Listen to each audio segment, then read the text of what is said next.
Audiolibro, las respuestas que dio un lama. Nunca se está más cerca de la autorrealización que cuando se está junto al quinto de los 7. Y nunca se está más cerca del abismo que cuando se está junto al quinto de los 7. Samael Aun Weor. Segunda edición, Medellín, Colombia, 1978. Creado por Javier J. Rodríguez Mantilla. Año 2023. Biografía de Samael Aun Weor. En un lugar desconocido hasta ahora, tuvo lugar un acontecimiento que ha repercutido ampliamente en el desarrollo del esoterismo contemporáneo. Nos referimos concretamente al nacimiento del líder mundial del movimiento gnóstico internacional, venerable maestro Samael Aun Weor.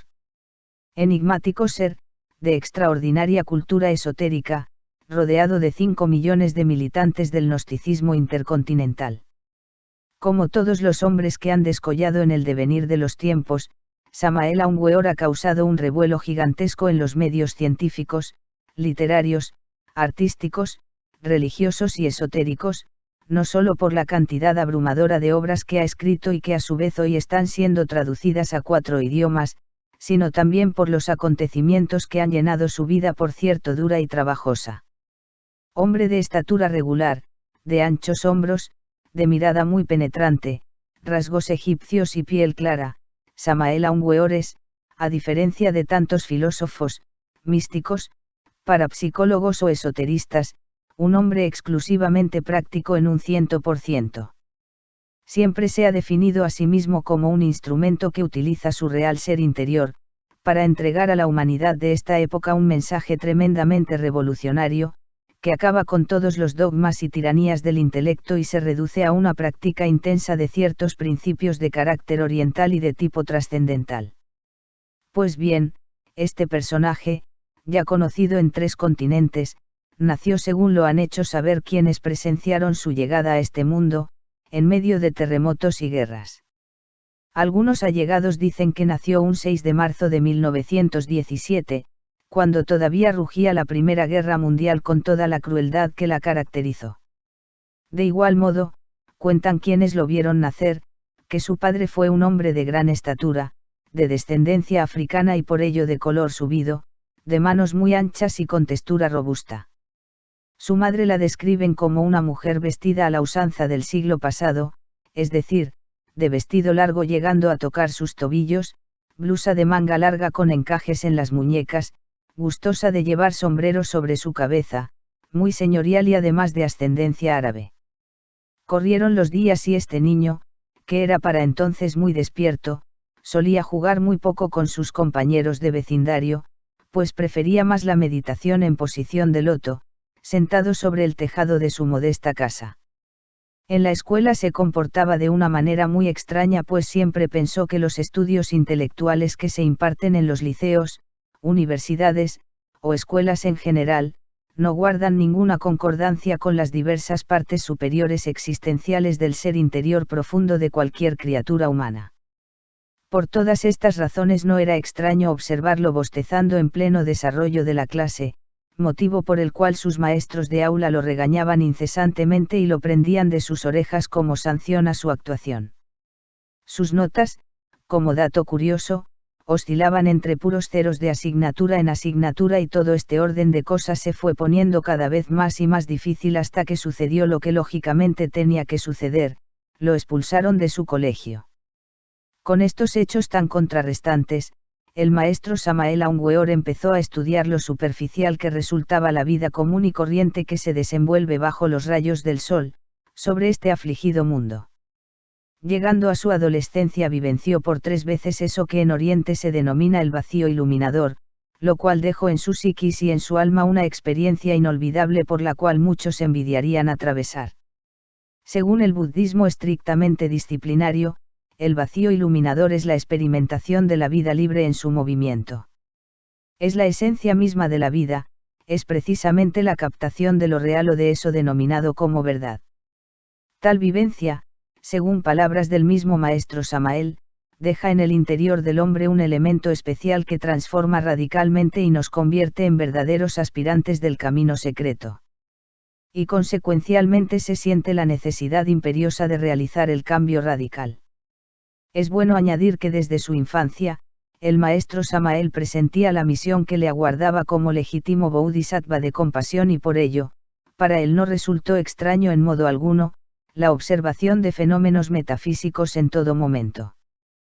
Como ya dijimos antes, siempre fue un incesante buscador de las causas de la vida y de la muerte. Lo animó siempre a trabajar su anhelo de conocer por vía de la experimentación directa, los diversos procesos ocultos que originan los acontecimientos diversos que conforman la existencia de todo humanoide. Llegando a esa etapa de la vida, en que los jóvenes se sienten invadidos por las influencias, el entonces Bodhisattva de quien es hoy el VM Samael Aung Weor, también recibió en su corazón los encantos de eso que se llama romanticismo, y como verdadero conocedor de la más excelente retórica y diestro en el manejo de las conductas humanas, se vio a menudo en escenas de declaraciones amorosas, brindis de bohemios, doncellas hermosas, conflictos de celos, etc., etc. Así transcurría la vida de quien más tarde llegaría a ser el revelador mundial de las claves de la liberación humana. Varias fueron las mujeres a quienes aquel joven de entonces sorprendió, narrándoles de antemano los acontecimientos que luego, varios años después, se cumplirían al pie de la letra, en torno de sus vidas. Al llegar a estas alturas de esta biografía, conviene añadir que cierto día andando de visita por Sudamérica, caminando por esas calles empedradas de las ciudades que por allí abundan, lo interceptó una dama iniciada en los misterios egipcios y luego de las consabidas presentaciones le inquirió al maestro de esta manera: ¿cuándo naciste? El maestro respondió: dicen por ahí que nací el 6 de marzo de 1917. A lo cual añadió aquella mujer: te equivocas, pues en 1919 tú me visitabas en Los Ángeles, California, para cobrarme una deuda que yo tenía pendiente contigo. Antes de retirarse aquella dama, alcanzó a decir además: y esto que te he dicho es solo una parte del misterio que te envuelve, luego llegarás a saber algunos otros detalles igualmente sorprendentes. Es importante saber que el maestro Samael, aun teniendo su bodhisattva caído, poseyó siempre el don de la ubicuidad y gracias a ello pudo durante la Segunda Guerra Mundial entrevistarse personalmente con el alto mando alemán y conocer por lo tanto, personalmente, a Adolfo Hitler, el Führer, y además se entrevistó con el duque de Windsor y con el general de Gaulle. Cosas como estas, dejan sorprendidos a los estudiantes comunes del esoterismo, por estar acostumbrados, estos últimos, a simples divagaciones en materia del ocultismo. Retrocediendo en el tiempo hemos llegado a investigar que el entonces Bodhisattva, de capa caída, sufrió una pubertad bastante difícil debido precisamente a una madrastra que cumplió una amarga misión, cual fue la de hacerle la vida imposible, llegando a extremos de azotarlo continuamente en la espalda dejando en su piel cicatrices que hoy todavía permanecen. Esta situación se fue tornando cada vez más aguda y motivó a aquel joven a salirse de su casa, jurando no regresar jamás. Antes de que esto ocurriera se había desempeñado, a los 9 años, como monaguillo de una iglesia suramericana. Este oficio lo obligó a temprana edad a aprender latín y recitar versos cristianos en la iglesia susodicha. La personalidad de aquel innato ocultista, siempre se ha visto contrastada con aspectos muy curiosos. Por ejemplo, muchas personas dan testimonio de haber visto al maestro Samael Aung Weor, cabalgando como un experto jinete y con su caballo hacia largos recorridos. Y en uno de tantos, se encontró con una mina de oro en el corazón de una montaña suramericana. Aquel hecho no dejó de despertar asombro en el interior del Bodhisattva, empero como místico trascendental, siempre ajeno a las cosas banales de este mundo, optó por indicar con unas piedras de oro, mediante la estructuración de una cruz, el sitio de dicha mina. Continuó en aquella oportunidad cabalgando y en el trayecto de su recorrido, se cruzó con unos campesinos quienes le interrogaron acerca de la procedencia de algunas piedritas de oro que el maestro Samael les enseñó. Ante la pregunta el maestro refirió de la siguiente manera: estas piedritas proceden de una mina que encontré más atrás. Tales frases dejaron consternados a aquellos arrieros, lo cual los llevó a pedirle la dirección de la tal mina. El maestro nuevamente enfatizó: la dirección no se las daré, porque eso traería pleitos, muertes y verdugos, aparte de terratenientes de ambiciones desenfrenadas que llevarían a unos hombres a convertirse en terratenientes de otros. Todas estas cosas, iban dejando en las mentes de quienes lo conocían, una imagen bastante difícil de comprender, por el hecho de que todo humanoide siempre se desboca ante el dinero. Por boca del propio maestro Samael, sabemos que en aquella época de su vida, se vio obligado a meter en la cuarta dimensión a la mina en su totalidad, para evitar que cundiera la corrupción entre las gentes de aquellas comunidades. Desde sus comienzos, su ansiedad por conocer lo llevó a estudiar toda clase de libros sobre temas esotéricos, se adentró además en las escuelas de espiritismo, rosacrucismo, masonería, teosofía, etc. De todo aquello solo sacó provecho a lo que él pudo evidenciar y lo demás lo desechó por considerarlo simples sofisterías, banales teorías. Conviene dar a conocer el hecho de que a los 16 años de edad, dictó su primera conferencia, dejando atónitos a quienes le escuchaban. Acostumbraba además pasearse por los cementerios y reposar en los mismos deleitándose en la lectura de libros que narraban asuntos de ultratumba. Prefacio. El esoterismo crístico revolucionario avanza victorioso sobre la faz de la tierra. Este libro que tenéis en vuestras manos, querido lector, contiene las respuestas extraordinarias de un lama tibetano en las cuales se halla condensada la sabiduría antigua. La obra magnífica escrita por Óscar Uzcategui, informa al mundo occidental sobre cuestiones trascendentales desconocidas en su totalidad para la humanidad actual. En cada capítulo se dilucidan extrañas preguntas, acompañadas siempre de respuestas sorprendentes. Los lectores llenos de inquietudes místicas podrán beber del licor de la sabiduría en este libro de características esotéricas. Desde los antiguos tiempos se rindió siempre culto a los misterios crísticos, mas nunca nadie conoció el secreto de la cristificación tal como hoy en día aparece en este libro de Óscar Uzcategui. Hay en cada pregunta cierta forma de esoterismo místico y en cada respuesta una incógnita develada que los lectores sabrán comprender. Por doquiera brilla en las páginas de esta obra el verbo candente de la magia y de la música deliciosa del espíritu. No cabe duda alguna de que esta obra ha sido escrita con caracteres de fuego. Cada palabra, en realidad de verdad, crepita ardientemente entre el aura del universo. La pluma de Óscar Uzcategui fue capaz de condensar en este libro las inquietudes más sobresalientes de todos los aspirantes a la gnosis. Samael Aun Weor. Nota del autor. Las respuestas que dio un lama, es una obra dirigida a quienes gustan de la síntesis ideológica del pensar humano. Es precisamente ese factor sintético lo que hace diferenciar a este sabio contemporáneo, Samael Aun Weor, de cualquier otro autor o investigador dentro de las ciencias herméticas. Siempre hemos pensado que escribir, describir o señalar con tino o precisión la trayectoria de alguien muy diferente al común y corriente de la gran marea humana, no es cosa fácil. A despecho de los escépticos y de los ignorantes ilustrados de esta época moderna, Samael Aun Weor irrumpe en la escena para traernos un conocimiento revelador capaz de transformarnos radicalmente y de darle un sentido lógico a la vida del hombre. La gnosis es una doctrina regeneradora de las tradiciones arcaicas que flamea entre el universo, cual aguerrida bandera empuñada en su diestra por un hombre verdadero, expresión viviente de la fuerza solar encarnada. El gnosticismo como filosofía práctica era ya esperado por quienes ansiaban de verdad un cambio profundo dentro de las corrientes del pensamiento. Un sol humanizado, una nueva energía mística, artística, científica, literaria y filosófica, era ciertamente lo que faltaba para poder organizar el crucigrama de la existencia. Todas estas cualidades las encontramos conjugadas en el lama Samael Aun Weor.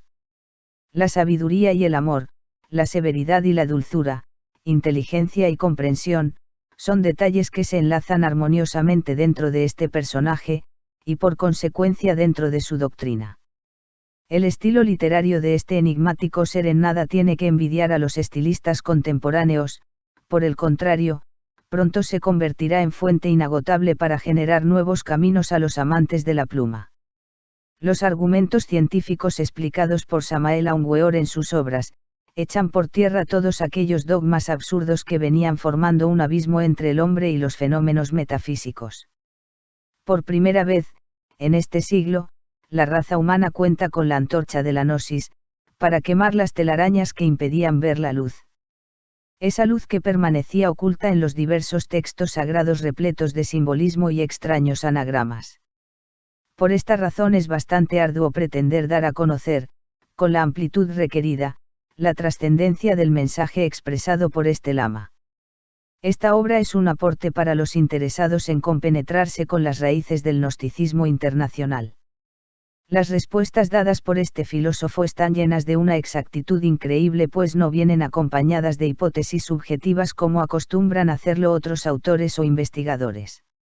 La agudeza de cada respuesta indica, señala, apunta un conocimiento de causa por parte del interrogado y sus expresiones denotan un extraordinario manejo de las leyes de la didáctica y de la dialéctica. Por estos motivos nos hemos esforzado en llevar a la luz pública, la doctrina de la síntesis, a través de, las respuestas que dio un lama. Pensamientos. Nadie puede en realidad experimentar la libertad, en tanto su conciencia continúe embotellada en el mí mismo, en el sí mismo. Samael Aun Weor. Buscad la verdad y ella os hará libres. Las Escrituras. Es el hombre quien engrandece a la verdad, y no la verdad al hombre. Confucio. El conocimiento otorga la libertad. Sri Swami Sivananda. Solo es digno de libertad aquel que es capaz de conquistarla día a día. Goethe. P. Igual a pregunta. R. Igual a respuesta. P. ¿Qué es un cosmocrator? R. Un individuo sagrado perteneciente al ejército de los constructores de la aurora del Manvantara. P. ¿Por qué en los diccionarios esotéricos figura Samael como un cosmocrator? R. Porque mi real ser interior profundo sí lo es, pero en cuanto a mí como persona, me considero un vil gusano de la tierra, algo que no tiene la menor importancia. Pero si quiere citarse a mi Dios interior profundo, él sí es un cosmocrator. P. ¿Cómo explica usted el don de la ubicuidad que tiene su real ser? R. Bueno, es muy normal la ubicuidad. Aquellos que hemos efectuado la gran obra tenemos la oportunidad de manifestar, esplendorosamente, la ubicuidad. Así, por ejemplo, puedo yo vivir aquí en el mundo occidental y, sin embargo, estar también simultáneamente en el Tíbet, haciéndome visible y tangible allí, conduciendo caravanas a través de los Himalayas, etc. Todas estas cosas son conocidas en nuestro monasterio situado o ubicado geográficamente a la derecha del Valle Sagrado de Amitabha. P. ¿Cómo define usted a un maestro de la Logia Blanca? R. Un adepto de la Blanca Hermandad, como cualquier individuo del círculo consciente la humanidad solar, es alguien que ha alcanzado la estatura del auténtico hombre real. Indubitablemente, existen grados de perfección del adepto, ya que en realidad de verdad alcanzar el adeptado es una cosa y llegar a la perfección en el adeptado es algo también diferente. Muchos han alcanzado el adeptado, pero muy raros son los que han llegado a la perfección en el adeptado. P. ¿Cómo define usted a un superhombre? R. Un superhombre es aquel que ha llegado a la perfección en el adeptado, aquel que se ha integrado con la divinidad. Es así como debe entenderse al superhombre. P. ¿Quiere esto decir que la conciencia de un adepto no es igual a la de un superhombre? R. En todo hay grados y existen distintos niveles del ser. Por encima de nosotros existe un nivel superior del ser y, por debajo de nosotros, hay un nivel inferior del ser. Podemos pasar a un nivel superior eliminando cierta cantidad de agregados psíquicos indeseables que en nuestro interior cargamos, obviamente, también así es posible llegar al nivel más elevado del ser para transformarnos en superhombres. Distingamos pues a un adepto que ya llegó al estado de superhombre, de otro que todavía no ha llegado. Esas son las diferencias que existen entre los distintos adeptos del círculo consciente de la humanidad solar. P. ¿Alcanzó usted en otros Manvantaras el grado de superhombre? R. Entiendo que el superhombre auténtico es lo divinal en un hombre, así, pues, lo que cuenta en nosotros es el ser. Cuando el ser se ha integrado totalmente, tenemos al superhombre. P. Venerable maestro, ¿es usted inmortal? R. Claro que sí. Esto es obvio, puesto que poseo un cuerpo vivo en Egipto, en estado de catalepsia. En estas condiciones tengo que gozar de la inmortalidad, eso es obvio. P. ¿Podría explicarnos un poco más lo de la momia egipcia que posee allá en la tierra de los faraones? R. No solo yo la poseo, muchos otros sacerdotes tienen sus cuerpos momificados en el Valle de los Reyes. Es decir, que también hay un grupo de hermanos mayores que dejaron sus cuerpos en estado de catalepsia, de manera que tales cuerpos, aún hoy, están vivos, y mi caso es uno de esos. P. ¿Estuvo usted presente en la época en que vivió Tutankamén? R. En Egipto solo tuve cuerpo físico durante la dinastía del faraón Kefren. P. ¿Podríamos saber qué función tiene, en su existencia actual, esa momia egipcia? R. Es útil, porque mediante un intercambio atómico constante llegaré a poseerla totalmente en mi presente existencia. Esto significa que continuaré existiendo en el mundo con tal momia. P. ¿Estuvo usted reencarnado alguna vez en la antigua China? R. Sí, en la personalidad de Chou Li. También tuve otras personalidades. Así, pues, tuve varias reencarnaciones en la antigua China. P. De sus pasadas reencarnaciones, ¿cuál le parece que fue más provechosa para la humanidad? R. Aquella que tuve como Julio César, porque establecimos un escenario para que la cuarta subraza, de la quinta raza aria, tuviera donde desenvolverse. P. Es cierto que usted poseerá, en un futuro mediato, el don de lenguas. R. Bueno, eso dependerá del Padre, y si Él me lo concede, pues tanto mejor, ya que lo necesito para hacer labor por la humanidad. P. ¿Podría darnos una definición completa de lo que es realmente la piedra filosofal? R. La piedra filosofal es el Cristo íntimo vestido con los cuerpos de oro. Empero, para que los cuerpos existenciales del ser se conviertan en oro puro, es preciso ser alquimista y trabajar arduamente en la gran obra. Todos los alquimistas pueden darse el lujo de poseer cuerpos de oro puro, pero, claro está, alquimista no es cualquier hijo de vecino. P. ¿Cuándo alcanzará usted, venerable maestro, la citada piedra filosofal? R. En 1978 se me entregará el carbunclo rojo. Afortunadamente, con ese carbunclo podremos ayudar mucho a la humanidad. A este carbunclo rojo también se le denomina diamante precioso, con el cual se cincelaron las paredes que constituyeron el templo de Salomón. El que tenga entendimiento que entienda, porque aquí hay sabiduría. No es cosa fácil llegar a poseer los vehículos superiores del ser y nadie puede poseerlos si antes no elimina el mercurio seco de la filosofía. El mercurio seco no es otra cosa que los agregados psíquicos inhumanos, viva personificación de nuestros errores, de nuestros defectos psicológicos. No sería posible labrar la piedra filosofal si no se desintegra el mercurio seco y se elimina el azufre arsenicado o fuego venenoso, bestial, animal.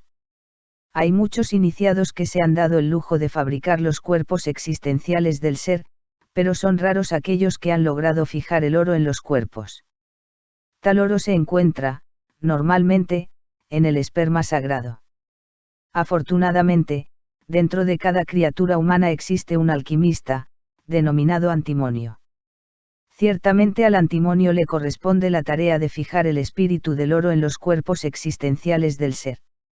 Así es como los cuerpos existenciales del ser, fabricados en la forja de los cíclopes, llegan a convertirse en vehículos de oro puro, en el Cristo íntimo revestido con tales cuerpos, en la misma piedra filosofal. P. ¿Podría decirnos qué poderes concede la piedra filosofal? R. Cuando el maestro posee la piedra filosofal tiene por añadidura, la medicina universal. Esto significa que no se enferma nunca, significa que puede vivir sano, porque entre el ser y el cuerpo físico ya no existe el obstáculo del ego. Es el ego el que destruye al cuerpo vital con sus impactos bestiales, con sus lujurias, rencores, etc. Cuando el cuerpo vital se altera, lo hace también el cuerpo físico y devienen entonces las enfermedades y, obviamente, la vida se acorta. El ego inyecta veneno en el cuerpo físico y lo va destruyendo hasta su muerte total. De manera pues, que si se destruye el ego, ya nada podrá afectar al cuerpo, excepto la personalidad. Pero si también se destruye a la personalidad, entonces sí se habrán eliminado radicalmente las interferencias entre el ser y el cuerpo físico. Cuando el ser se integra, sin interferencias, con el cuerpo humano, se establece una armonía total que le permite alimentarse con los frutos del árbol de la vida. La mejor forma de eliminar el ego y la personalidad es mediante la cooperación hombre-mujer durante la cópula química. El varón, en plena transmutación, debe implorar a su divina madre Kundalini que le desintegre tal o cual agregado psicológico y la mujer, en ese mismo instante, debe acompañar al varón implorando a su divina madre Kundalini por la disolución de los mismos agregados. P. ¿Podría explicarnos, maestro, por qué es usted un lama tibetano? R. En realidad ese grado es de mi ser. Indubitablemente, alguna vez estuve reencarnado en el Tíbet y entonces me hice lama. Han pasado los siglos y, aun cuando haya perdido aquel cuerpo tibetano que otrora tuviera, mi ser interior profundo continúa siendo un lama tibetano. Es obvio que, como espíritu, como ser, asisto siempre a las reuniones de la Orden Sagrada del Tíbet. P. ¿Qué es, en realidad, la Orden Sagrada del Tíbet? R. La Sagrada Orden del Tíbet es una organización de individuos sagrados. La orden tiene, en sí misma, 201 miembros y la plana mayor está formada por 72 brahmanes. Nosotros tenemos el gran tesoro del Aryavarta Ashram y por eso se puede deducir, con entera claridad meridiana, que los miembros más exaltados de la orden son individuos que poseen la piedra filosofal. P. ¿Quién es el más alto dignatario de la orden del Tíbet? R. El más elevado de todos, el más exaltado, es Bhagavana Klaiva. Es él el supremo director de la orden sagrada del Tíbet.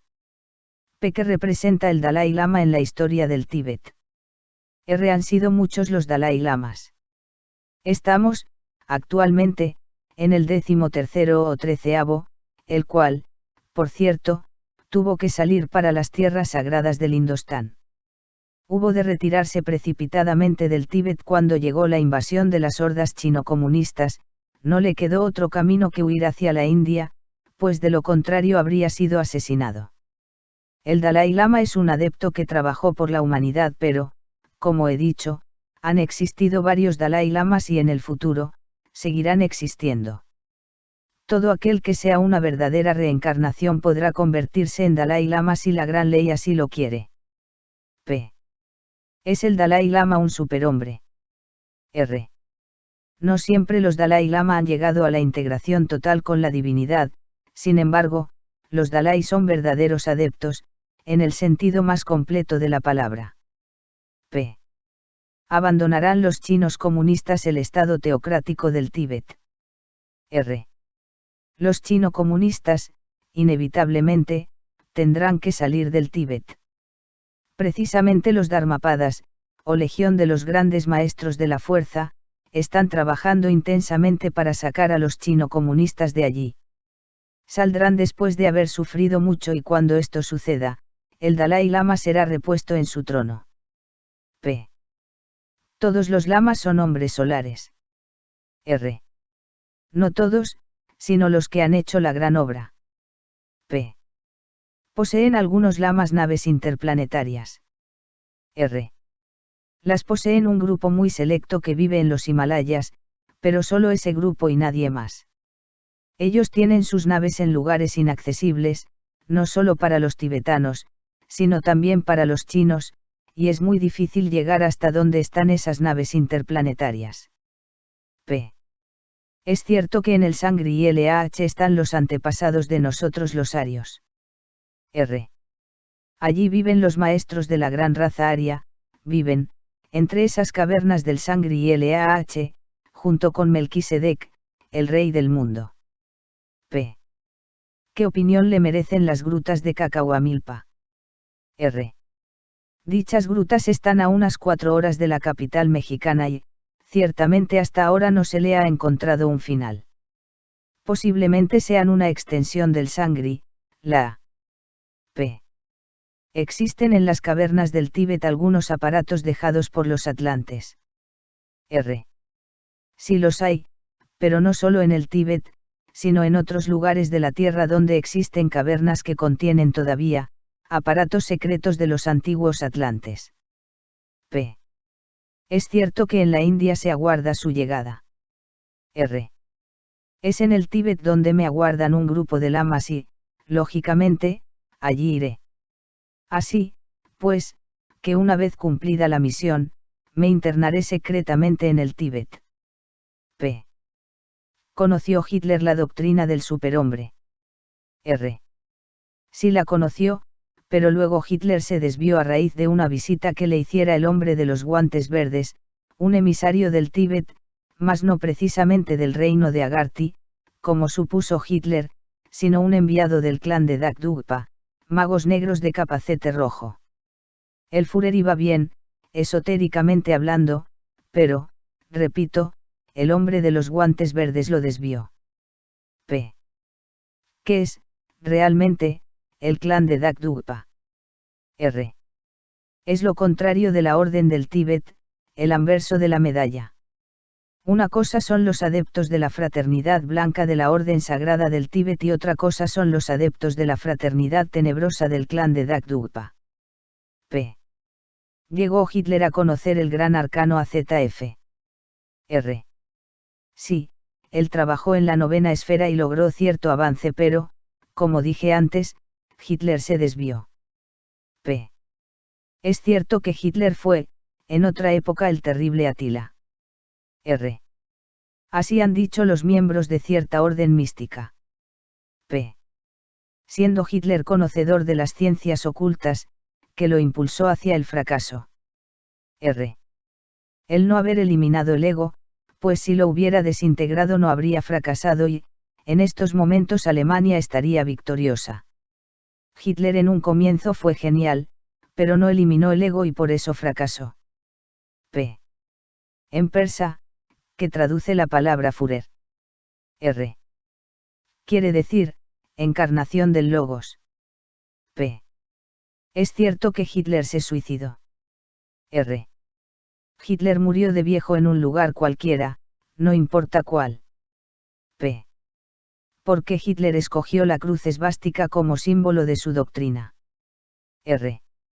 Porque tal cruz simboliza el trabajo en la forja de los cíclopes, porque esa cruz representa las fuerzas crísticas girando intensamente dentro del laboratorium oratorium de nuestro cuerpo físico. P. ¿Cuál es su opinión sobre Lobsang Rampa? R. Es un adepto y cumple la misión de promover las inquietudes espirituales en el mundo. P. Es cierto que en la India o en el Tíbet se les hace a los iniciados una incisión en la frente para que desarrollen la clarividencia. R. Esas son opiniones de Martes Lobsang Rampa. Pero son opiniones falsas. Ciertamente, sí se hace un trabajo muy especial a los iniciados del Tíbet, pero nada tiene que ver con dichas incisiones. P. Maestro, ¿qué se quiere expresar con la frase para eliminar al ego es necesario hervir el agua a 100 grados? R. Bueno, es que eliminar egos no es cuestión de frío intelectual. Obviamente, si el agua no hierve a 100 grados no se cocina lo que se debe cocinar, no se desintegra lo que es necesario desintegrar. Así, también, si no atravesamos por graves crisis emocionales, no cristaliza lo que debe cristalizar y no se elimina aquello que es necesario eliminar. Es necesario desintegrar los agregados psíquicos y una vez eliminados, cristaliza, en reemplazo de cada uno de ellos, alguna facultad, alguna virtud, algún poder anímico. Cuando decimos alma, debe entenderse que hablamos de un conjunto de fuerzas, poderes, virtudes, etc. Por ejemplo, si uno desintegra el defecto de la lujuria, cristaliza en nosotros la virtud de la castidad; si eliminamos el odio, cristaliza en nosotros el amor; si desintegramos el egoísmo, cristaliza en nosotros el altruismo, y así, sucesivamente, cada vez que eliminamos un defecto cristaliza algo de alma, una ley, un poder, una virtud, etc. Y al morir todos los agregados psíquicos que en nuestro interior cargamos, poseeremos entonces a nuestra alma. Por eso dicen los evangelios: en paciencia poseeréis vuestras almas. Aún más, hasta el mismo cuerpo físico debe convertirse en alma. Quien desintegra al ego, llega un momento en que se convierte en mutante y ya con esta cualidad es visible o invisible a voluntad, puede atravesar un muro sin sufrir daño alguno, porque el cuerpo se ha transformado en algo elástico, dúctil. Puede también asumirse una edad de 20 años o de 100 años, porque entonces el cuerpo ya no pertenece al tiempo, se ha convertido en alma y eso es lo importante. Ay de aquel que pierde su alma cuando no la cristaliza en sí mismo. Un hombre puede ser muy rico, puede poseer una erudición extraordinaria, puede ser un gran ocultista, etc., pero esto de nada le sirve si ha perdido su alma. P. Es cierto que algunos santos llegaron a emanar olor a flores de sus cuerpos. Este suceso se debe a lo expresado en su respuesta anterior. R. En gran parte es por lo antes dicho, pero es necesario pasar más allá de la categoría de santo. Una cosa es el profano, otra cosa es el santo y otra cosa es el adepto. En un adepto el mismo cuerpo de carne y hueso llega a volverse alma, puede volverse inmortal, en un mutante que ya no está sujeto al tiempo. P. ¿Podría explicarnos, venerable maestro, el proceso que usted realizó para comprender sus defectos? R. Eso es cuestión de análisis muy rigurosos, de aplicación de la técnica de la meditación, etc. Por esa vía llega a comprenderse tal o cual defecto, y una vez ya comprendido, puede entonces desintegrarse con la ayuda de la Divina Madre Kundalini. P. Antes de alcanzar usted la maestría, llegó a meditar todos los días. R. La meditación es el pan diario de todo verdadero aspirante a la sabiduría. Siempre he meditado y siempre continuaré meditando. P. ¿Querría explicarnos qué es eso de autodisciplinarse esotéricamente para no dejarse tragar por el ego? R. En materia de autodisciplina esotérica hay muchos asuntos que no se pueden publicar y solo son comunicados de maestro a discípulo. P. Definitivamente, maestro, quien no medita, no disuelve el ego. R. No, pues no puede comprenderlo. Si no hay comprensión, ¿cómo podría nadie disolver al ego? Primero es necesario adquirir conciencia de lo que se medita para luego disolverlo. P. Siendo esto así, ¿opina usted que el estudiante gnóstico debe meditar diariamente? R. Los gnósticos deberían practicar la meditación, por lo menos, 4 o 6 horas diarias, practicar en la mañana, en la tarde y casi toda la noche, hasta que amanezca. Esto debería hacerse durante toda la vida y, si así proceden, vivirán una vida profunda y se autorrealizarán. De no hacerlo, llevarán una vida superficial, hueca, una vida de crónica, algo así, dijéramos, como un charco de poca profundidad. Bien sabemos que un charco a la orilla de un camino, y bajo los rayos del sol, se seca y lo que queda es la podredumbre. Muy distintos son los lagos profundos, llenos de peces y de vida. Debemos, pues, aprender a vivir profundamente y esto se logra con la meditación. P.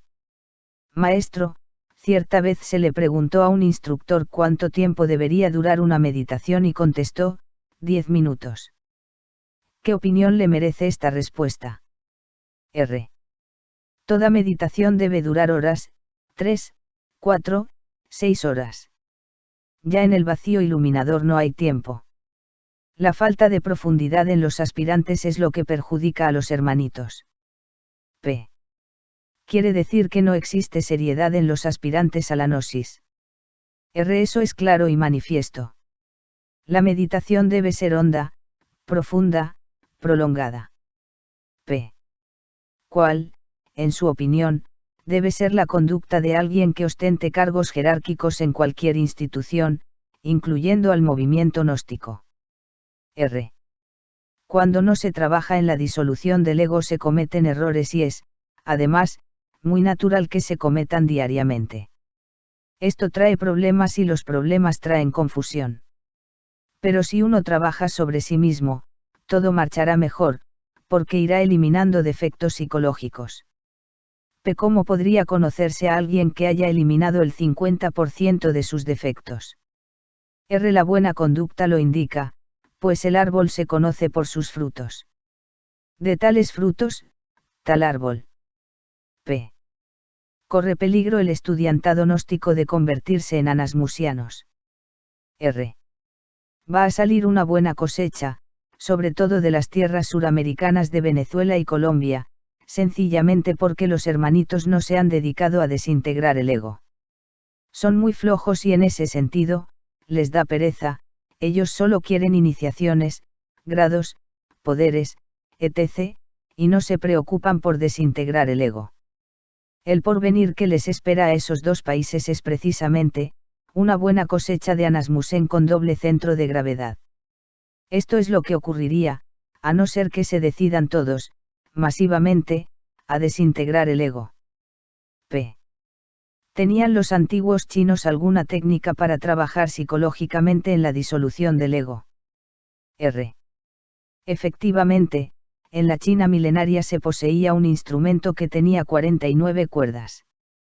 Cada una de las cuerdas de ese instrumento se relacionaban con cada uno de los 49 niveles subconscientes de la mente. Es claro que, cuando cierto artista hacía sonar cada cuerda, los iniciados iban entrando, en profunda meditación, en cada uno de los niveles inconscientes. Así se iban descubriendo íntimamente y, por secuencia lógica, se iban transformando. P. ¿Cuál es la mejor técnica para desintegrar defectos durante la práctica del Sahaja Maituna? R.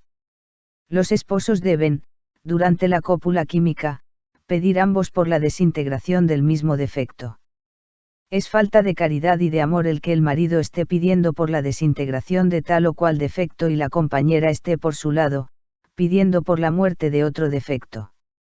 Es precisamente el poder del andrógino, formado por la pareja en el trance sexual, el que va a utilizar la divina madre Kundalini para incinerar tal o cual agregado psíquico. Y si el fuego eléctrico lo dirigen ambos cónyuges hacia un mismo defecto, la desintegración no se hace esperar.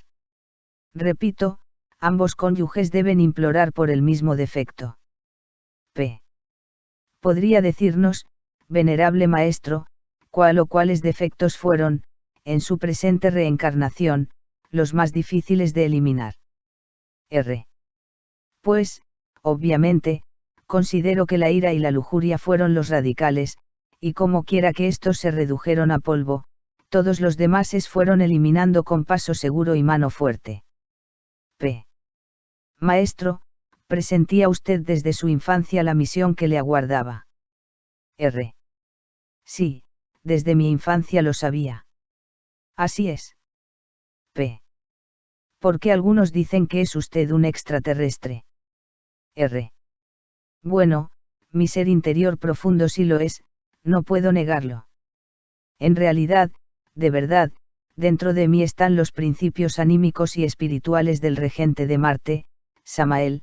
Dichos principios están contenidos dentro de mi alma y el mismo regente de Marte es mi real ser interior profundo. De manera que, obviamente sí soy un extraterrestre. P. Venerable maestro, ¿conoce usted a extraterrestres que estén aquí, en nuestro planeta Tierra, cumpliendo alguna misión? R. Sí los hay. Actualmente hay varios que están trabajando y permanecen incógnitos, disfrazados de terrícolas. P. Es cierto que usted cumplirá una misión a bordo de una nave intergaláctica. R. Todavía no puedo afirmar nada sobre eso. Aguardo algún día, ser merecedor de abordar una nave intergaláctica, ya que el capitán de dichas naves así me lo ha prometido y yo lo aguardo. Con este capitán me entrevisté personalmente, físicamente, quiero decir, en el desierto de los Leones, México, Distrito Federal. P. Venerable maestro, ¿hasta qué punto puede decirse que el Papa Juan XXIII fue colaborador de la Gran Logia Blanca? R. Este ser fue útil en el sentido de que hizo comprender a esa iglesia que no es ella la única iglesia. Este ser hizo hincapié en la necesidad de una fraternidad, que debería existir, entre los diferentes credos. Y, si no llegaran a fraternizar, pues al menos que comprendieran la importancia de un mutuo respeto entre los diversos credos y religiones. P. ¿Qué opina usted de Nostradamus? R. Fue un gran profeta, es todo un maestro, no hay duda de ello, de lo contrario no se explicaría la exactitud de sus profecías. P. Entonces Nostradamus es un resurrecto. R. Esto último no lo he investigado. P. ¿Qué nos puede decir de Cleopatra? R. No sé por qué se habla de Cleopatra en forma individual. En realidad, fueron muchas Cleopatras. En la isla Elefantina vivieron muchas Cleopatras y ellas conocieron los misterios de la vida y de la muerte. Aquella que figura en la historia es una de las tantas, esta también conoció los misterios, aun cuando, para ese entonces, ya era un bodhisattva caído. P. ¿Podríamos entonces decir que Nefertiti conoció los misterios? R. Es obvio que sí. P. Es Salomón, un maestro levantado. R. Salomón rey es un gran hierofante, pero su bodhisattva está caído. P. Es Jehová un maestro levantado. R. Desde el punto de vista genérico, Jehová es Iodebeo, lo que equivale a decir, Elohim, el ejército de la palabra. P. Retornará Napoleón al mundo físico. R.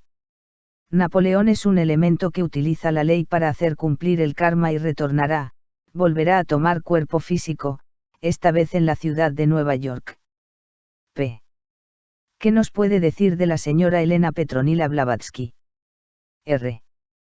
Ella también retornará, nacerá en Nueva York con cuerpo físico masculino y habrá de cumplir cierta misión. P. ¿Conoció Simón Bolívar las ciencias ocultas? R. Simón Bolívar es un bodhisattva caído, es el bodhisattva de un maestro que dirige el rayo liberador y sus átomos son muy necesarios para lograr la liberación del ser humano. P. Retornará de nuevo Simón Bolívar. R. No se ha informado nada todavía. P. ¿Considera usted a Moisés como un superhombre? R. Claro que sí, Moisés es un superhombre en el sentido más completo de la palabra. P. Abraham también llegó a la categoría de superhombre. R. Sí, también Abraham logró integrarse a la divinidad. P. ¿Dónde se encuentran ahora, el archifísico químico Ángel Loisos y el arcángel Sakaki? R. En el cosmos, en el espacio, en viaje a través de los mundos. El arcángel Sakaki es uno de los 4 tetras sustentadores del universo. P. El dios Tlaloc volverá a tomar cuerpo físico. R. Tlaloc tomará cuerpo físico en la futura Edad de Oro, después de la gran catástrofe que se avecina, volverá de nuevo a ayudar a la humanidad consciente de la Edad de Oro. P. Fue María Antonieta una mujer de conciencia despierta. R. No totalmente despierta, pero sí goza de un buen porcentaje de conciencia despierta. P. Conoció Robespierre la filosofía iniciática. R. Si verdaderamente la hubiera conocido no habría cometido los errores que cometió. Robespierre se convirtió, prácticamente, en un verdugo de Francia. P. ¿Quién fue, realmente, el conde de Montecristo? R es un símbolo, una alegoría plasmada en la obra de Alejandro Dumas, una viva representación de Cagliostro. P. ¿Trabaja todavía el conde Astaroth en la magia negra? R. Jamás conocí a Astaroth como conde, solo lo conocí como duque, ahora tiene cuerpo físico, pero ya no es mago negro. P. ¿Quién fue Cristóbal Colón? R. Un gran vidente, que basado en unas tradiciones, se lanzó hacia la India queriendo dar una vuelta por esta vía y se encontró con América. P. ¿Es Juana de Arco una dama adepto? R. Sí. Y vive todavía. A pesar de que la quemaron, sigue viviendo, pues ella logró la resurrección y todos los átomos físicos los reunió con el poder de la resurrección. De manera que, actualmente, posee cuerpo físico, conserva su mismo cuerpo y vive en el templo de Bohemia, Alemania. P. ¿Qué nos puede decir de Uri Geller? R. No me ha interesado. No lo he investigado, porque no me ha interesado. P. ¿Es cierto que el conde Saint-Germain está en España? R. El conde de Saint-Germain no está en España, sino en el Tíbet oriental y volverá a Europa en el año 1999. P. ¿Qué grado esotérico alcanzó el Mahatma Gandhi? R. Mahatma Gandhi no pudo realizar la gran obra, se dedicó exclusivamente a la política. P. ¿Fue San Agustín un patriarca gnóstico? R. Claro que sí, San Agustín es un gran hierofante. Él también fundó la Orden de los Agustinianos, una orden gnóstica, una secta gnóstica.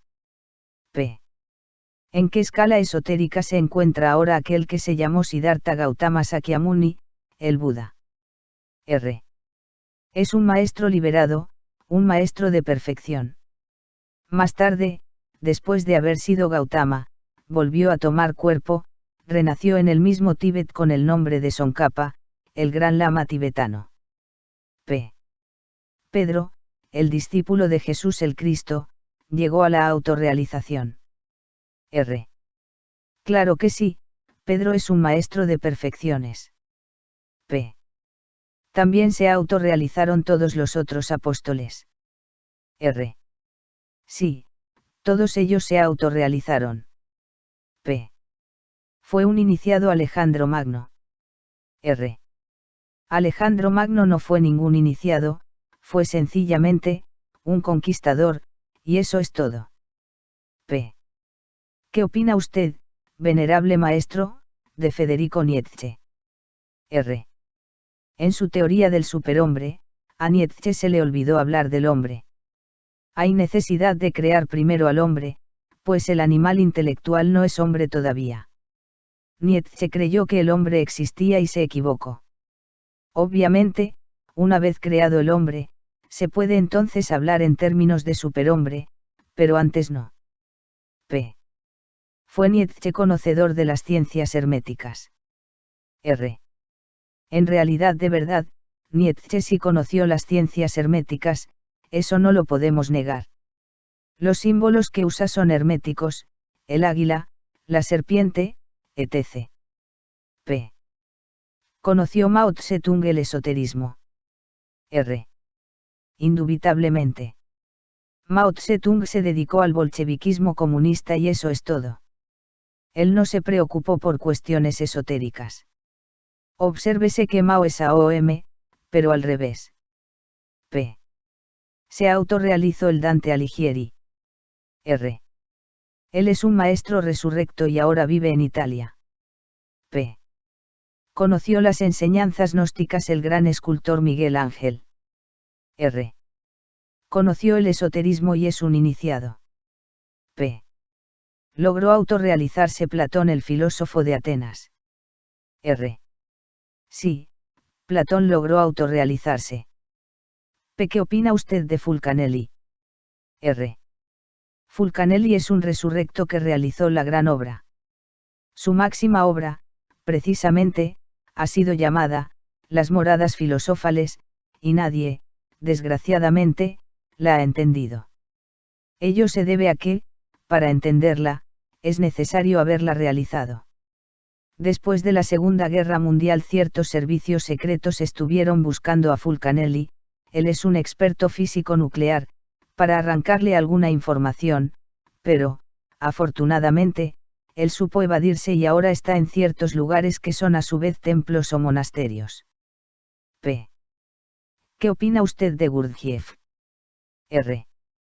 La enseñanza de Gurdjieff es magnífica, pero sin embargo, adolece de muy graves errores. Por ejemplo, desconoce todo lo relacionado con la Divina Madre Kundalini Shakti, se pronuncia contra ella, dejando a sus discípulos en condiciones de no poder trabajar sobre sí mismos. Es obvio que si a un soldado se le quitan las armas, ¿qué podría hacer entonces en el campo de batalla? Así, también si al estudiante se le quita la Divina Madre, ¿cómo se va a defender? ¿Cómo se va a desintegrar los agregados psíquicos? Solo la serpiente ígnea de nuestros mágicos poderes tiene pleno poder para desintegrar los agregados psíquicos inhumanos que en nuestro interior cargamos. Gurdjieff confunde al Kundalini con el abominable órgano kundartiguador. Hay dos serpientes, la que sube y la que baja. La que sube es la que se enrosca en la vara de Esculapio, dios de la medicina, la misma que también se enroscaba en el Tao generador con el cual Moisés sanaba a los israelitas en el desierto. La que baja es la horrible serpiente pitón de 7 cabezas, que se arrastraba en el cieno de la tierra y que Apolo irritado hirió con sus dardos, es la serpiente tentadora del Edén. Esta última se proyecta desde el coxis hacia los infiernos atómicos del hombre.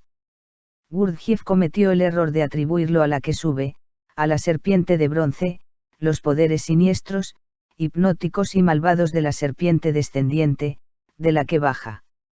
Así que, en realidad, de verdad, el error de Gurdjieff es imperdonable y por eso fracasó su escuela. P. ¿Podría decirnos, venerable maestro, quiénes fueron los constructores de la gran esfinge? R. Fueron los miembros de la sociedad de Akaldán, una sociedad atlante.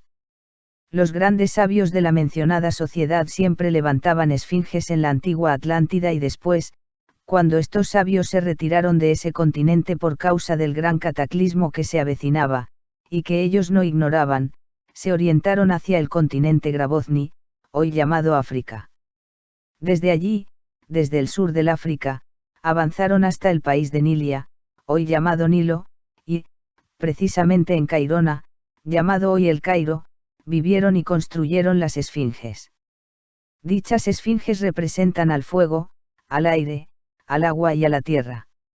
Las garras del león representan al fuego, el rostro humano al agua, las alas simbolizan al aire y las patas de toro hacen referencia a la tierra.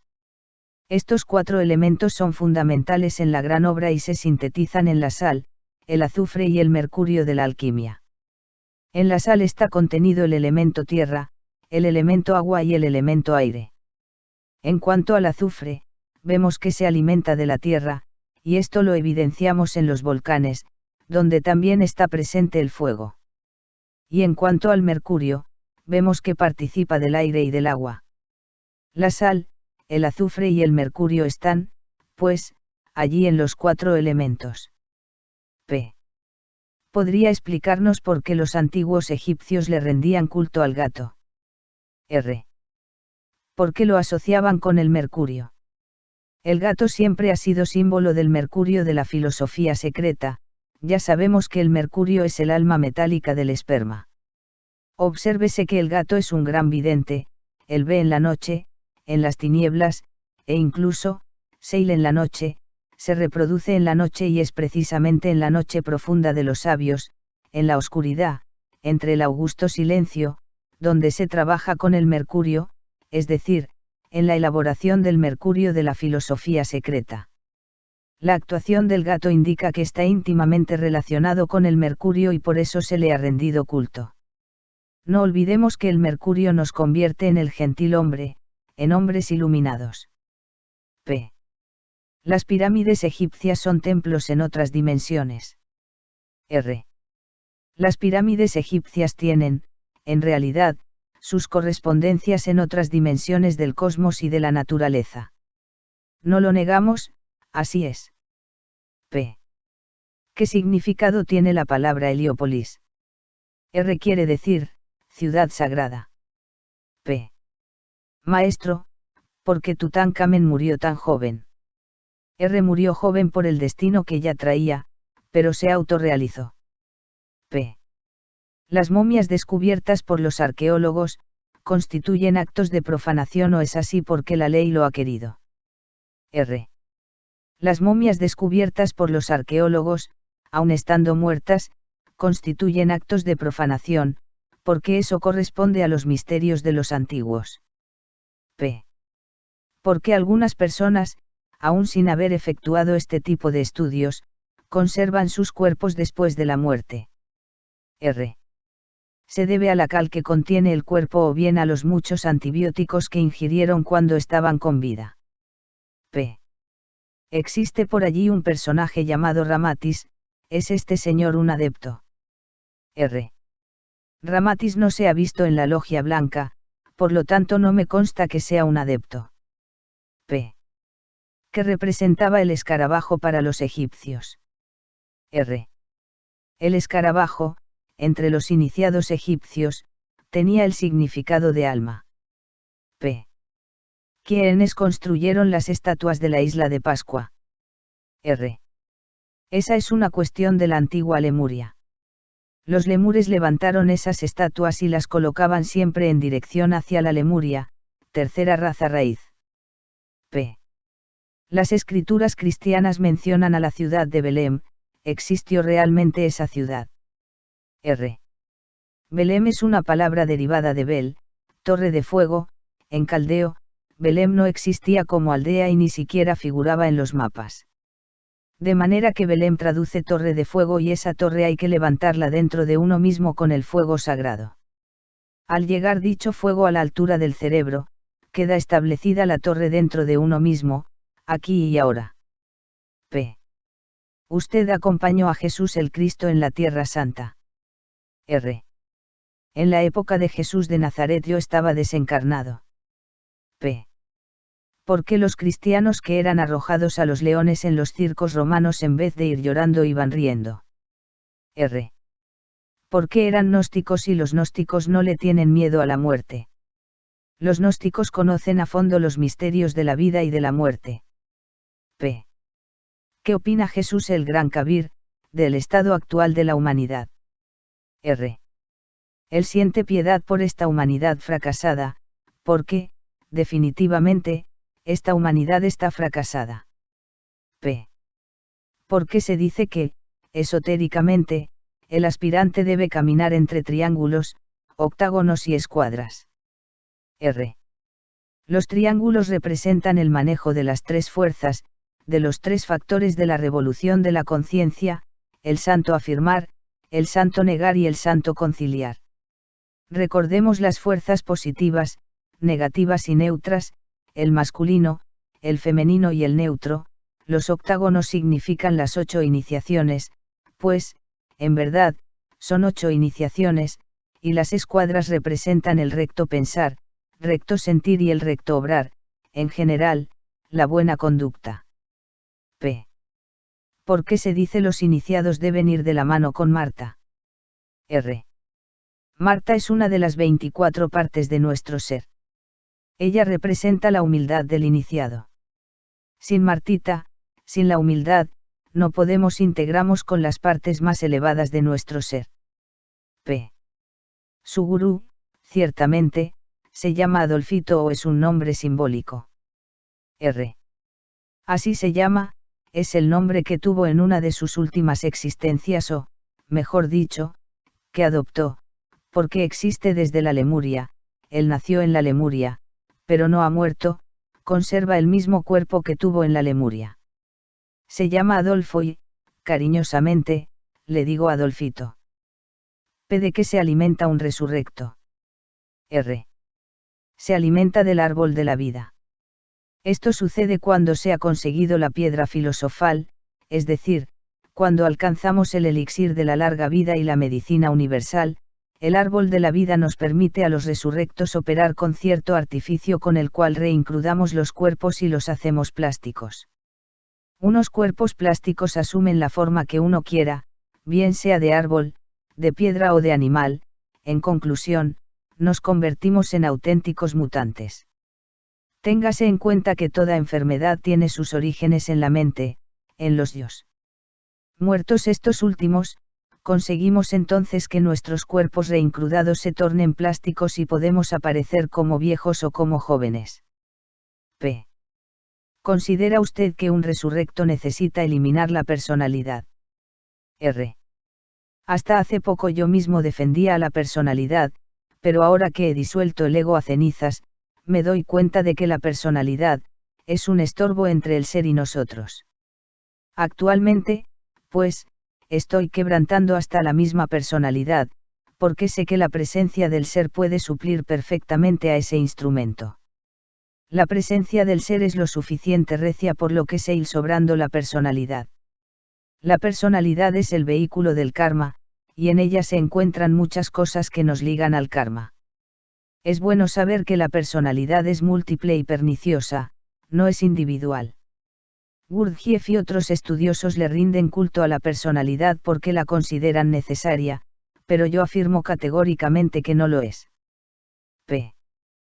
¿Tiene Melquisedec cuerpo físico inmortal? R. Claro que sí, él tiene su cuerpo físico inmortal, posee el elixir de la larga vida y la piedra filosofal, él es el genio de la tierra. P.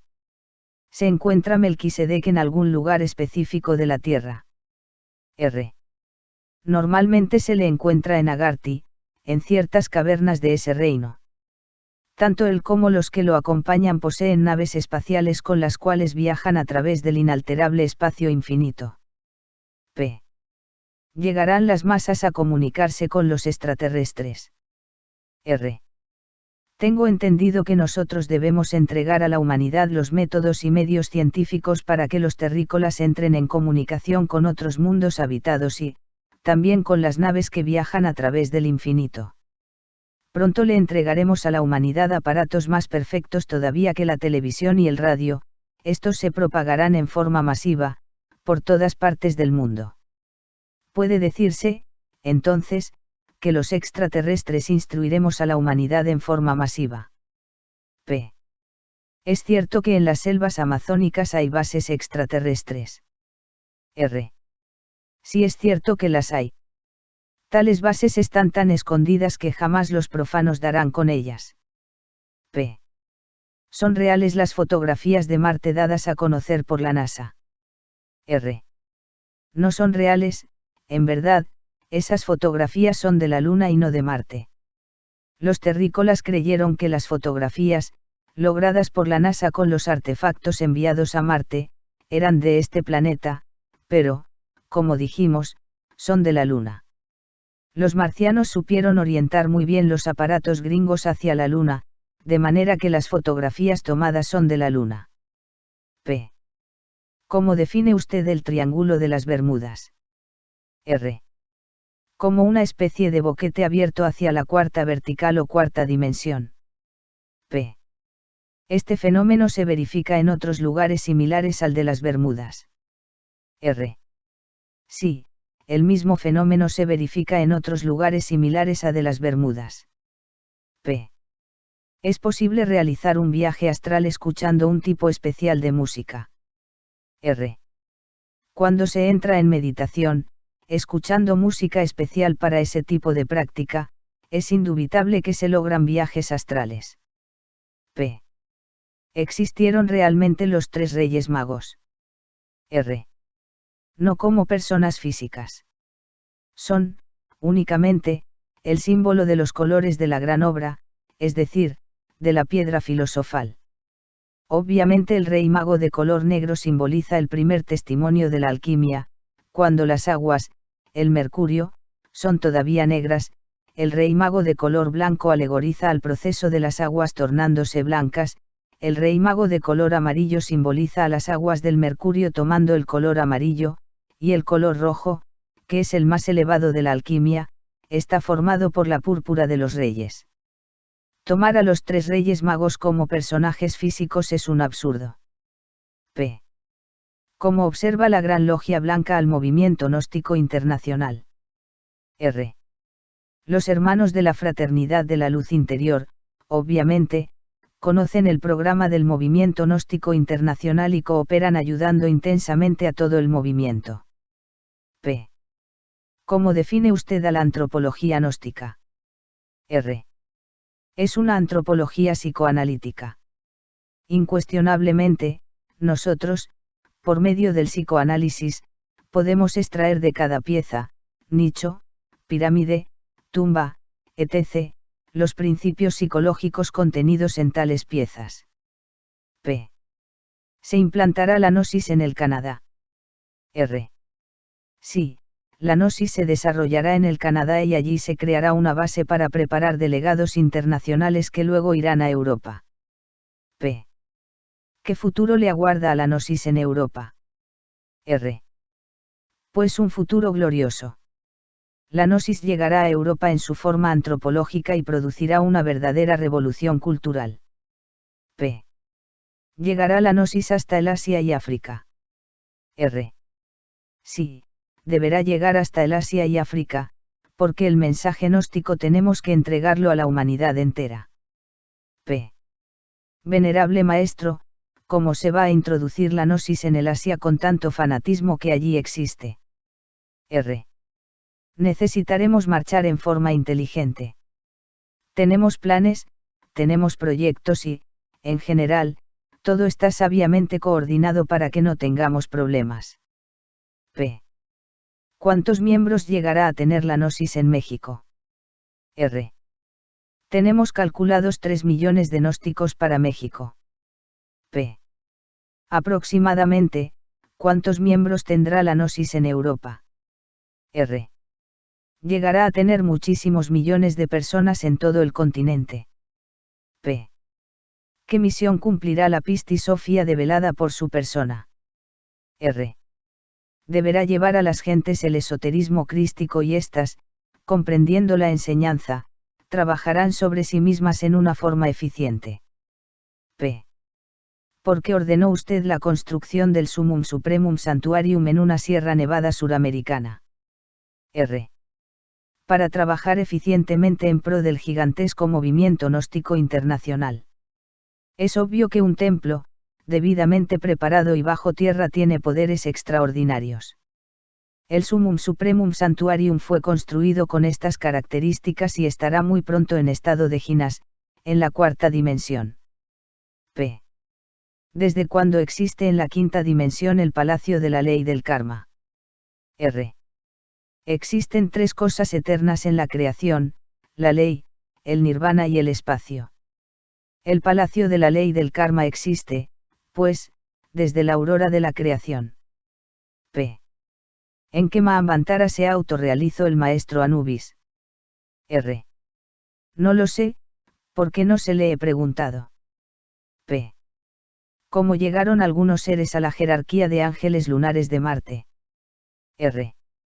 Trabajando sobre sí mismos con los 3 factores de la revolución de la conciencia: nacer, fabricación de los cuerpos existenciales superiores del ser, morir, desintegración del ego animal, y sacrificio por la humanidad. Fue así como lograron. P. Venerable maestro, ¿cuántos mandamientos existen? R. Existen 22 mandamientos que se corresponden con los 22 arcanos mayores del tarot. P. ¿Por qué Moisés solo se entregó a la humanidad 10 mandamientos? R. Porque la humanidad solo estaba preparada para recibir esos 10 mandamientos, pero a través del tiempo se le irán enseñando los otros. P. ¿Podría decirnos, venerable maestro, qué es el Aeon 13? R. Es el mismo Ein de la cábala hebraica, el Sat de los indostaníes. Un Satguru, por ejemplo, es un hombre que ha llegado a la Aeon 13. Más allá de la Aeon 13 está el inmanifestado absoluto, el eterno Padre cósmico común. P. Existe todavía, en el mundo físico, la Orden de los Templarios. R. Sí, todavía existe, está activa y es la misma orden de los Caballeros del Santo Grial. Ellos viven en ciertos lugares secretos que ahora no citaré, porque también hay enemigos secretos. P. Es cierto que los rusos están inseminando mujeres con semen de monos. R.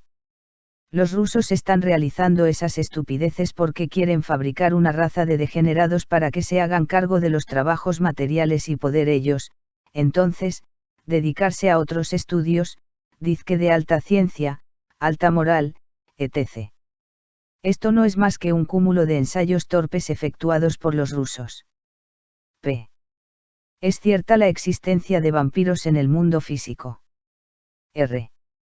Los hay en grandes cantidades, más de lo que se cree.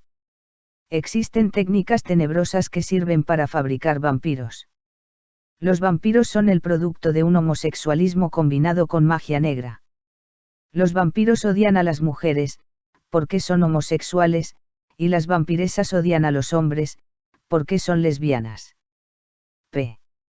¿Considera usted que un homosexual puede regenerarse o progresar dentro de este tipo de estudios? R. Los homosexuales y lesbianas son casos perdidos, son verdaderos fracasos. Este tipo de gente son semillas podridas y las semillas podridas no germinan jamás. P. Porque algunos varones normales en su vida diaria, se han visto copulando en sueños con otros varones. R.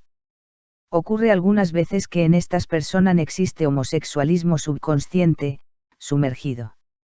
Otras veces se debe a que conservan en la psiquis agregados femeninos de sus existencias anteriores, cuando tuvieron cuerpo físico femenino. Igual caso ocurre con las mujeres que se han visto en sueños copulando con otras damas, aun cuando en la vida cotidiana no sean lesbianas. P. ¿Qué debe hacer una persona que descubra elementos de infrasexualismo en sus experiencias oníricas? R. Esos agregados debe trabajarlos con la ayuda de la madre Kundalini. Es precisamente en la forja de los cíclopes, el sexo, donde debe pedir a la Divina Madre que le desintegre ese agregado de tipo lujurioso. Entonces, después de cierto tiempo ese agregado será destruido totalmente y, si luego aparece otro similar, habrá que desintegrarlo también. P. Venerable Maestro, ¿qué opina usted del aborto? R. El aborto es una destrucción de la obra de la Madre Naturaleza. Bien sabemos que la diosa Madre Natura trabaja creando organismos. Cada uno de nos la lleva, dentro de sí mismo, en la propia psiquis y es ella quien une el zoospermo al óvulo, ella es quien elabora la célula germinal primitiva con sus 48 cromosomas, ella es la que da los impulsos para la formación genuina de la célula germinal primitiva y, gracias a esto, el organismo se desarrolla y se convierte en un arquetipo creador. Así, pues, en realidad, de verdad, la Madre Natura, lucha intensamente para fijar un organismo y cuando alguien destruye su obra, comete un crimen que en modo alguno puede pasar desapercibido para la Gran Ley. Sería absurdo que la Gran Ley estuviera de acuerdo con este tipo de destrucción y naturalmente sanciona severamente a todo aquel que destruya la obra de la Madre Naturaleza. Por lo tanto, el aborto provocado intencionalmente es un homicidio, sancionado como tal por la Gran Ley. P. Maestro, ¿y cuando sobreviene el aborto involuntario puede considerarse como un karma? R. No siempre es kármico, pues muchas veces un accidente puede provocar un aborto. Es kármico, algunas veces, como en los casos en que las mujeres comienzan a gestar una criatura y una y otra vez, fallan en sus intentos. P. En rasgos generales, ¿qué consecuencias traerá a la humanidad la legalización del aborto? R. Como quiera que la humanidad está dedicada al error y el aborto sea legalizado y se toma como un hecho normal ya oficializado, esto acarreará un karma terrible para los habitantes de la Tierra. Es claro, que quienes no hayan provocado abortos no tendrán nada que pagar, pero todo eso en general, influirá en las grandes catástrofes que se avecinan. P. Es cierto que un planeta llamado Hercolubus se está acercando peligrosamente a la Tierra. R. Sí. Esa mole planetaria, al acercarse demasiado a la Tierra atraerá el fuego líquido del interior de nuestro planeta y provocará el estallido de volcanes, además de producir intensos terremotos y grandes maremotos. El fuego líquido de la tierra quemará todo lo que tenga vida y en el máximo del acercamiento de Hercolubus, sobrevendrá la revolución de los ejes de la tierra, los mares cambiarán de lecho y se tragarán a todos los actuales continentes, la tierra regresará al estado caótico para que de entre ese caos surja un mundo nuevo, una tierra regenerada, transformada, donde vivirá una nueva humanidad. P. ¿Conocen los científicos la cercanía de ese planeta? R. Sí. Todos los astrónomos lo saben. P. ¿Por qué, si ellos lo saben, no alertan a la humanidad? R. Porque los gobiernos lo prohíben para evitar la psicosis colectiva. P. ¿Es cierta esa leyenda que habla de la existencia del hombre lobo? R. Eso se llama licantropía, y es conocida desde hace muchísimos siglos. Obviamente, algunos tenebrosos, magos negros, hechiceros, europeos, suelen meter el cuerpo físico dentro de la cuarta dimensión, estado de Ginas, y allí asumen la figura de verdaderos lobos hambrientos que atacan a las gentes y hasta las devoran de verdad. P. Lo que usted ha llamado Aeon 13, tiene relación con los 13 cielos y con los 13 infiernos. R. Tiene relación con todo eso, y con los 13 sepirotes. P. ¿Tiene algún significado esotérico el elefante blanco? R. Este animal representa al Logos. P. ¿Cuál es la causa de la política fracasada que caracteriza a los líderes gubernamentales actualmente? R. Esta política fracasada, utilizada por los líderes modernos, tiene sus raíces en la debilidad sexual de los mismos. Bien sabido es que la sociedad moderna está controlada por los bribones del intelecto. Los bribones del intelecto son terriblemente fornicarios, y todo esto está demostrado hasta la saciedad. Un bribón es la mezcla de un intelectualismo desprovisto de espiritualidad y la falta de espiritualidad ocasiona lujuria exorbitante. Como quiera que el mundo está gobernado por bribones, no es extraño que esto suceda. Así pues, los políticos por ser débiles son gobernados por el superhombre. Los políticos por ser débiles sexualmente están gobernados por el círculo consciente de la humanidad solar que opera sobre los centros superiores del ser. Los políticos vienen a ser como fichas negras que la Gran Logia Blanca manipula. Existen fichas blancas y negras y la Gran Logia Blanca refuerza a veces una ficha u otra, de acuerdo con el karma y el dharma de las naciones. P. ¿Qué consejo daría usted a quienes se dedican a enseñar esta doctrina gnóstica? R. Los instructores gnósticos, ante todo, deben hablar al pueblo en el lenguaje sencillo, para que él mismo pueda entenderlas con claridad. P. Es cierto que la NASA tiene en sus laboratorios algunos extraterrestres congelados. R. Eso es tan absurdo como llegar a creer que un hombre se dejara atrapar de una hormiga. Los extraterrestres son superhombres y se conocen muy bien a los animales intelectuales terrícolas, no son por lo tanto tan tontos como para dejarse atrapar. P. ¿Cómo definiría usted a una buena esposa? R. Es una mujer que ante todo es fiel al hombre y que sabe cumplir con sus deberes como mujer, como esposa, como madre, etc., etc. P. ¿Existen realmente los hombres de las nieves? R. Los hombres de las nieves existen en todas partes del mundo, pero jamás le han hecho mal a nadie. P. Le aguarda a México una catástrofe espantosa. R. Sí le aguarda, pero no sabemos la fecha porque los señores del karma no han dicho jamás la fecha. P. Desaparecerá la ciudadela de Teotihuacán, con el cataclismo que se predice para el año 2040. R. No. No desaparecerá. P. Al terminar el cataclismo, usted regirá la primera subraza de la sexta gran raza Coradí. R. Después de la gran catástrofe a todos nosotros los hermanos, nos tocará trabajar con esa futura gran raza. Así será como nosotros todos crearemos una nueva civilización y una nueva cultura. P. ¿Entiende usted el lenguaje de los animales? R. El lenguaje de los animales se entiende cuando uno entra en meditación interior profunda. Cualquier hombre o mujer que entre en meditación interior profunda, puede llegar durante el chamadhi a entender el lenguaje de los animales. P. ¿Piensa usted que existen algunos planes por parte de las empresas internacionales productoras de cine, al crear películas de violencia y sexología degenerada? R. Tengo entendido que el enemigo secreto trabaja intensivamente para degenerar a la raza humana por medio de las películas pornográficas y de fomentación de vicios. Samael Aun Weor. Creado por Javier J. Rodríguez Mantilla. Año 2023.